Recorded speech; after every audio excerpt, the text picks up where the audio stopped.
जैसी जिसकी भावना है वैसे ठाकुर जी दिख रहे हैं।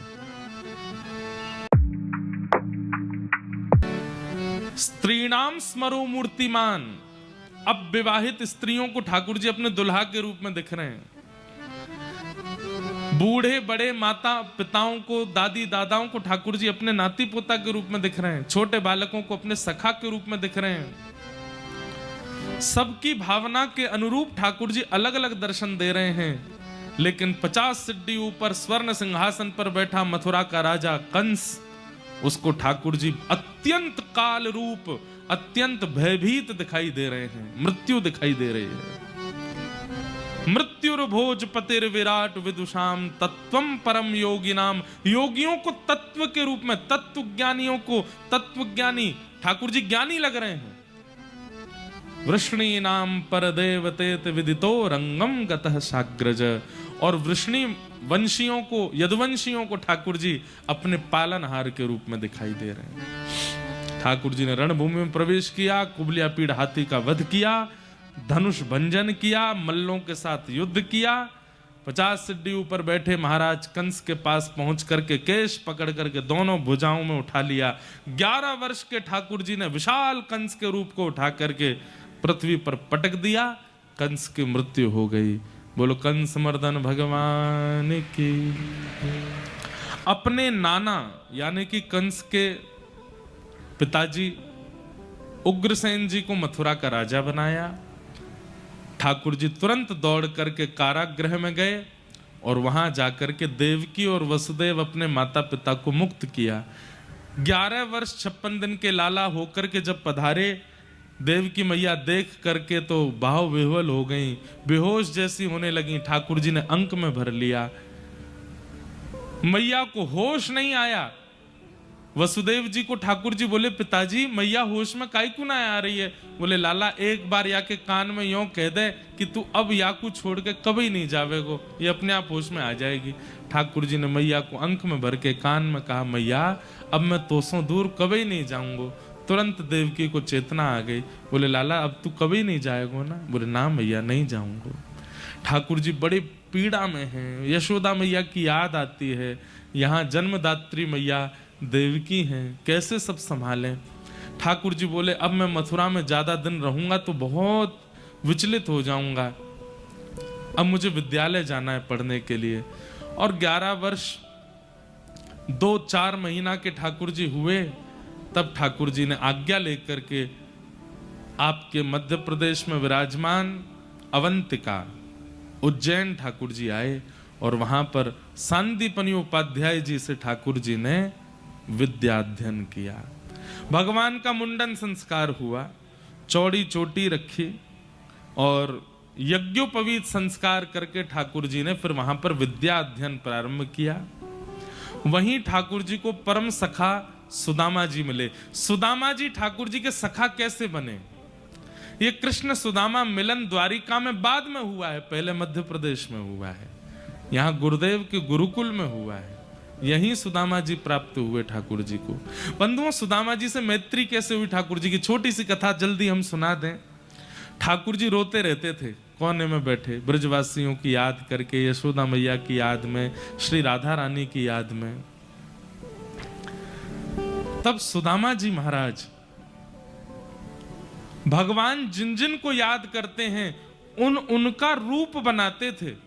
पहले तो सुन लेते थे, अच्छा मधुमंगल कैसे चले? ठाकुर जी बताते ऐसे चले। मधुमंगल कहाँ पहने? ये पहने। अच्छा मधुमंगल को मोह कैसा हो? बोले ऐसा है। तो सुदामा जी श्रृंगार करते और मधुमंगल की तरह बन के आते और ठाकुर जी के आगे आगे लाला उसी स्वर में बोलते। ठाकुर जी कहते अरे मधुमंगल तू आए गए हो? ठाकुर जी दौड़ करके सुदामा जी को हृदय से लगाते। पास आके पता चलती है तो सुदामा है। दूर जाने लगते तो सुदामा जी हाथ पकड़े थे, लाला अब देख मधुमंगल तो नहीं आवेगो पर मैं ही मधुमंगल बन जाऊंगो। स्वयं ही श्रीदामा बन जाते हैं। अरे कहां तक कहें, कभी कभी तो स्वयं यशोदा बन करके आ जाते हैं। ठाकुर जी गोद में लेट जाते हैं सुदामा जी की और अंक में भर के कहते हैं मैया मुंह को अपना दूध पिवाए दे। सुदामा जी हृदय से लगा लेते हैं। ठाकुर जी के इतने विरह काल में यदि कोई सहारा बना ठाकुर जी का, बंधुओं यहां ब्रजवासी तो झुंड में हैं, ब्रजवासी तो अनेक हैं। अरे पीड़ा के समय पर यदि बहुत लोग आ जाते हैं ना, तो पीड़ा थोड़ी कम होने लगती है, क्योंकि बांट लेते हैं सब में। पर ठाकुर जी के पास तो कोई भी नहीं है, केवल सुदामा है। इसलिए सुदामा के भाव से ठाकुर जी अपनी पीड़ा बांट लेते हैं। इसलिए ठाकुर जी ने परम सखा बना लिया श्री सुदामा जी को। कुछ वर्षों तक गुरुदेव के पास गुरुकुल में अध्ययन किया। अध्ययन पूर्ण करने के बाद भगवान ने सुदामा जी को हृदय से लगाया और कहे, सखा अब जल्दी मिलेंगे। और भगवान मथुरा पधारे। मथुरा आते ही भगवान का राजकुमार भेष बना दिया। भगवान ने कहा, हम राजकुमार नहीं बनना चाहते, ना हमें राजा बनना ना राजकुमार, नाना जी को ही रहने दो। व्रज की बहुत याद आई तो भगवान ने उद्धव जी को वृंदावन भेजा। उद्धव जी बोल के गए थे कि मैं शाम तक आ जाऊंगा, लेकिन 6 महीने लगे उद्धव जी को। वृंदावन गए तो 6 महीना बाद लौट करके आए। भगवान ने उद्धव जी से कहा, उद्धव तुम तो कह के गए थे शाम तक आ जाऊंगा, फिर इतना लंबा समय क्यों लगा? उद्धव जी चरणों में गिर गए, बोले, भगवान आगे की लीला किसी और को सौंप दीजिए, मुझे दे दीजिए, मैं आपकी आगे की लीला कर दूंगा, मैं गीता का ज्ञान कर दूंगा, मैं महाभारत के युद्ध में अर्जुन का सारथी बन जाऊंगा, सब द्वारिका लीला आदि में आप मुझे पूरा सौंप दीजिए, मैं आगे की पूरी लीला में, आप तो वृंदावन जाओ, आपके लिए इस ब्रह्मांड में वृंदावन से सुंदर स्थान नहीं है। नाथ कितना प्रेम करते हैं ब्रजवासी आपसे, आप वापस चले जाओ। भगवान ने उद्धव को हृदय से लगाया, उद्धव ये संभव नहीं, अब लीला आगे बढ़ाने के लिए मुझे जाना पड़ेगा, लेकिन मुझे बहुत प्रसन्नता है कि अब वृंदावन तेरे अंदर बस गया है। अब जब भी मुझे व्रज की याद आएगी मैं तुझे बुला लूंगा, तुझे बैठा लूंगा। क्यों? क्योंकि गोपियों ने तुझे प्रेम सिखा करके भेजा है। बंधुओं, उद्धव कृष्ण संवाद अद्भुत है। अभी समय नहीं, मैं नहीं उसमें प्रवेश कर सकता, अद्भुत है।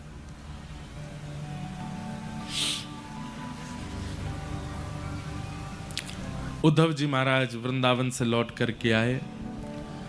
ठाकुर जी ने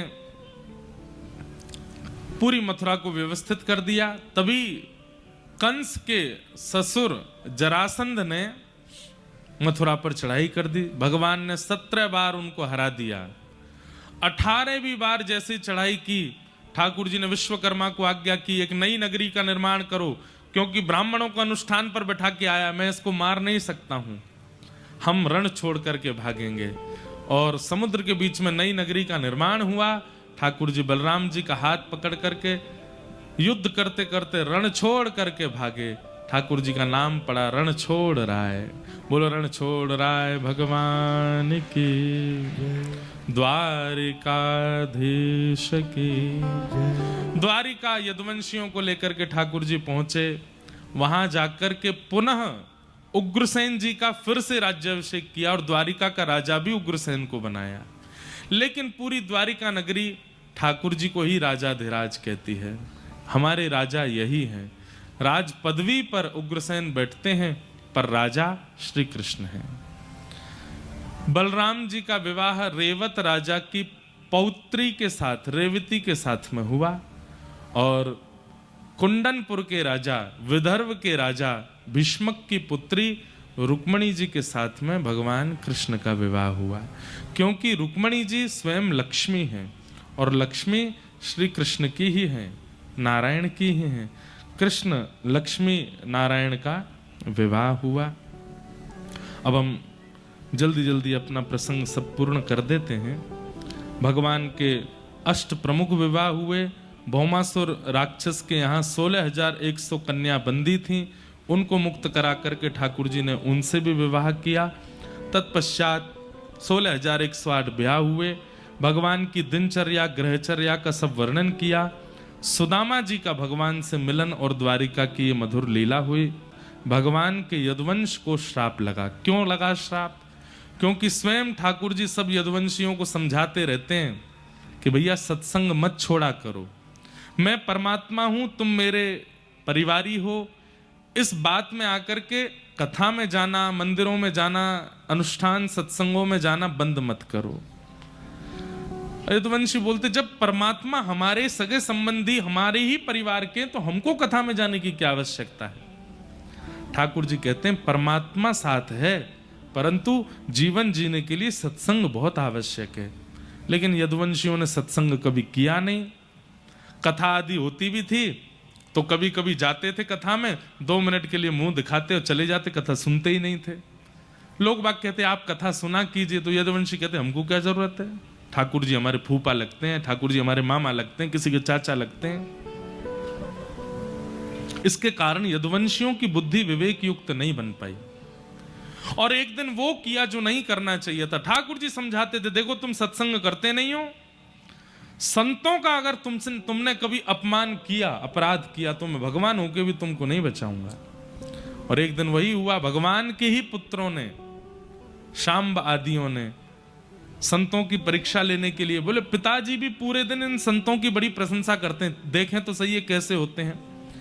और शांब को साड़ी पहना करके, भगवान के पुत्र को साड़ी पहना के, घूंघट लगा के, पेट में पोटला बांध के, एक गर्भवती नारी जैसे बना के उसको ले गए। महाराज नई बहू आई है, आप सब संत जनों के पास तो दिव्य दृष्टि है, देख के बताओ पेट में लाला है कि लाली। संतों ने दिव्य दृष्टि से देखा, पहचान गए, हमारी परीक्षा लेने आए हैं। भगवान के पुत्र को साड़ी पहना करके हमारे सामने हमारा मजाक उड़ाने आए हैं। ये भगवान का पुत्र शांब है जिसको तुम साड़ी पहना के लाए हो। जाओ, हमारा उपहास किया, हम श्राप देते हैं, इसके पेट से लोह पिंड निकलेगा जिससे तुम्हारा पूरा यदुवंश नष्ट हो जाएगा। साड़ी हटा करके देखा तो वो पोटला लोह पिंड बन गया। उग्रसेन राजा के पास दौड़े दौड़े भगवान के सब पुत्र गए, बोले आप ऐसे ऐसे हो गया, हमसे गलती हो गई, अब आप बताओ। बोले तुम लोग मानते नहीं हो, सब अपराध करते हो, अब क्या करें। बोले इसको घिस के समुद्र में फेंकवा दो, कुछ नहीं होगा। समुद्र में पूरा लोह पिंड डलवा दिया घिस करके, लेकिन लहरों के कारण वो द्वारिका के चारों तरफ एरका नाम की विषैली घास बन गया। एक दिन यदुवंशी सब सोचने लगे अब तो हमारा नाश हो ही नहीं सकता, हमने लोह पिंड भी घिस के फेंकवा दिया। एक दिन आपस में खेलते खेलते किसी बात पर झगड़ा हुआ, थोड़ा झगड़ा। एक बात और सुनिएगा, गैर सत्संगी व्यक्ति जो सत्संग नहीं करता, इतनी सी बात पर उसको इतना बुरा लगता है, लेकिन सत्संगी व्यक्ति के साथ इतना बुरा कर दो तो भी उसको इतना ही लगता है। अब जरा सी कोई बात हो गई, खेल खेलते खेलते यदुवंशियों को इतना बुरा लग गया, अच्छा तुमने हमारे साथ ऐसा किया, तुम जानते हो हम कौन लगते हैं कृष्ण के। इसी बात पर लड़ाई झगड़ा करते करते यदुवंशियों में ऐसा युद्ध भिड़ा, समुद्र के तट पर जाकर के वही एरका नाम की घास एक दूसरे पर फेंकने लगे, स्पर्श होते ही सब यदुवंशियों का नाश हो गया। भगवान अटारी पर खड़े खड़े देख रहे थे, बोले ये मेरे ही वंशधर हैं, इनका नाश करना आवश्यक था, नहीं तो यही भार बन जाएंगे पृथ्वी पर। बलराम जी महाराज क्षीर सागर में प्रवेश कर गए और श्री ठाकुर जी उद्धव जी को ज्ञान उपदेश करते हैं। बहुत ध्यान से सब लोग सुनिए। उद्धव जी को ज्ञान उपदेश करते हैं। अभी कुछ महीने पहले बद्रीनाथ में कथा हुई थी, वहां पर यही प्रसंग सुनाया था, कृष्ण उद्धव संवाद। भगवान ठाकुर जी ने उद्धव जी को उपदेश किया और उपदेश के उपरांत उद्धव जी ने कहा नाथ आप चले जाएंगे तो हम कैसे रहेंगे। भगवान ने कहा मेरी ओर देखो उद्धव, ध्यान से देखो।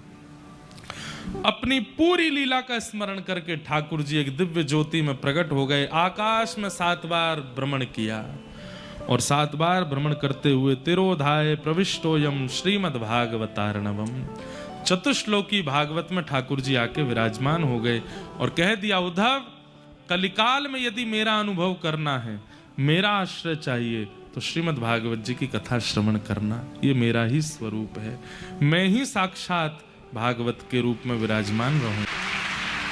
वही चतुश्लोकी भागवत लेकर के श्री उद्धव जी महाराज निकल पड़े बद्रिकाश्रम। मैत्रेय मुनि गए विदुर जी के पास, नारद जी ने वही चतुश्लोकी भागवत वेदव्यास जी से जाकर के उसका विस्तार करवाया, जिसे हम आप सब लोग आज श्रवण कर रहे हैं। ठाकुर जी लीला पूरी करके चले गए। उद्धव जी महाराज बद्रिकाश्रम चले गए। अर्जुन को भगवान ने एक दायित्व दिया था कि मेरी 8 पत्नियों को लेकर तुम वृंदावन चले जाओ। क्योंकि मेरे जाते ही द्वारिका डूब जाएगी। अर्जुन समस्त अष्टपटरानियों को लेकर के वृंदावन जाने लगे, पर बीच मार्ग में ठाकुर जी ही एक अपहरणकर्ता बन के आए और 8 पत्नियों का हरण कर लिया।